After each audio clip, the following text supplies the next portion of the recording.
زمین پر انسانی زندگی کی ابتدا سے ہی عورت کے قیام و طعام، نان و نفقہ اور اخراجات کے بندوبست کی ذمہ داری مرد کے کندھوں پر رہی ہے۔ دنیا کے تمام مذاہب اور تمام تہذیبوں میں مرد ہی اس ذمہ داری کا بار اٹھاتے چلے آئے ہیں، لیکن اس ذمہ داری کو فالتو بوجھ سمجھتے ہوئے یورپ کے مرد نے کمال ہوشیاری اور چالاکی سے اپنے کندھوں سے اتار پھینکا، اس انداز سے کہ سانپ بھی مر جائے اور لاٹھی بھی نہ ٹوٹے۔ اس نے کمال عیاری کے ساتھ عورت کو آزادی کا سبق پڑھا دیا۔ عورت اپنی فطری سادگی میں یہ سمجھ بیٹھی کہ یہ مرد اس کا ہمدرد ہے۔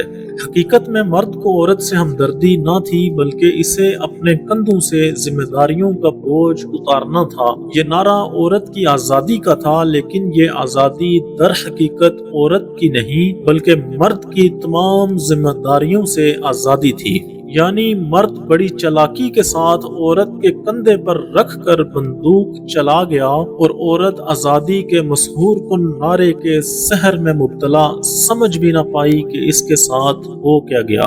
اس قدر بے خود کہ یورپ کی یونیورسٹیوں میں تعلیمی اخراجات کے لیے طالبات کی جسم فروشی بھی اسے اس نعرے کے سحر سے آزاد نہ کر سکی۔ آج کے دور کی عورت جب اس نعرے کے فریب میں مبتلا ہوئی تو اپنا مقام بھول بیٹھی اور بازار کی جنس بن کر رہ گئی۔ اسے غور کرنا چاہیے کہ عافیت و سلامتی اس مقام میں ہے جو اسلام نے عورت کو عطا فرمایا ہے، یا اس میں جہاں مغرب عورت کو لا بٹھانا چاہتا ہے۔